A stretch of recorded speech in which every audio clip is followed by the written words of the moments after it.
So I decided to stick with what I reviewed. Go Anthony Fantano's review of Everybody's Everything by Lil Peep. Oh. Just to see Mate, I haven't... how much we differ. Fantano usually pops up in my, recommended or whatever. I never click on it, but I haven't seen him in a few weeks. I actually forgot about him. He's not usually a fan of Lil Peep. Right. I believe he rated his first Come Over When You're Sober like a 2 or a 3. And then, the sequel for it, very similar rating. Right. He opened up this review by explaining the importance of a posthumous album and that there should be a certain level of care taken. Did he have any flannel on this one? He did, black and white. Oh. Brand new colour, never had before. Right. People are saying, is it because it's neutral? Is it because he's passed away and you're paying your respects? Well... Yeah, there's a few little conspiracy theories out there. I've got mine, which I'll share at the end. Mm-hmm. So yeah, he opened up the review. Oh yeah, I've already said that. But with a certain level of care, not only in the production and the mixing of the songs, but also the rollout of the album. What did you drop one? Went and I don't know where it went. Is it between the cracks of the cushion? I think it went over here. If you promote an album too heavily by a deceased artist, that's seen as a massive sort of cash grab. Yeah. So you got to sort of be quite careful how you roll out a posthumous album. Do you want another one? No, thanks, mate. Alright. He didn't actually mind this album. Right. He mentioned Moving On and how well produced it was. He said he really liked Peep's vocal performance, which you guys would have just heard that I agree on. But then he also mentioned Keep My Cool, and he thought it was very old school, classic Memphis. He really liked it. But I would take that with a grain of salt, because he also really liked I've Been Waiting with I Love McConan. Right. Why would you like that song? Couldn't tell you. So his taste can't be that advanced. He touched on a few songs that he wasn't too keen on, Ratchets being the biggest one. He said Peep didn't really contribute much to it, which I do agree with. It literally just had one line repeated 50 times or something throughout the whole song. And then the rest of it was just Lil Tracy.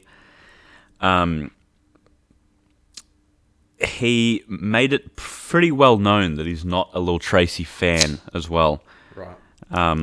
As well as Gabe, who was on a few songs in a row at the start of the album. Right. He did Gabe. say... What a funny name. Yeah, GAB3. Oh. Yeah. A little bit edgy. Maybe it's Gabby. No, it is Gabe. He did say that he really liked that Tracy was on this album, though. Even though he's not a big fan of him, he likes that he was included. He he sort of explained that that's better than just having a heap of random rappers on who never worked with Lil Peep before. This is not only someone who has worked with Peep, but someone who was a close friend. Right. And I think that's important to include on an album, and that's sort of, especially a posthumous one. And yeah, that's sort of what Melon was getting at here. But that also makes me wonder, why didn't he mention Rich the Kid? Because that is a random ass rapper that never worked with Lil Peep. Right. Yeah, I don't know. Bloody Rich. What's his real name? Is his real name Richard? I don't know. Richard the Kid? If it is, I'm calling him Dick the Kid. Rich the Kid. No, his name is Dimitri Roger. Rich the Kid. Fair enough. Overall, he said it was one of the best posthumous albums that he has seen, and it doesn't seem like a senseless cash grab. Down the bottom of the description, where he has his favourite tracks and his least favourite tracks, in his least favourite, he only had one, which was Ratchet, which I think is definitely fair. But then in his favourites, he had 7 tracks, which I think is really good. Because he usually does not like Peepers at all. And he ended up rating it a strong 5. Which I think it's not that bad. Yeah. Like, I think for someone who's like not a fan, that's pretty high praise. You're not wrong. Yeah, well, that's like double what he's rated his past albums. So yeah, but he did say like it's just mainly not my taste. But he said even if you're only like a slight fan of Lil Peep, I would recommend checking out this album. There you go. So yeah, he didn't mind it. What a good man. Yeah. So what's your conspiracy theory? I think it's like neutral. You think Because it's he's neutral? like 5, he's in the middle. Like red is bad. Right.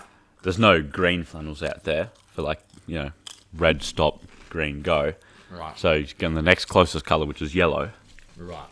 to mean good. And then in the middle, it's like black and white. There you go.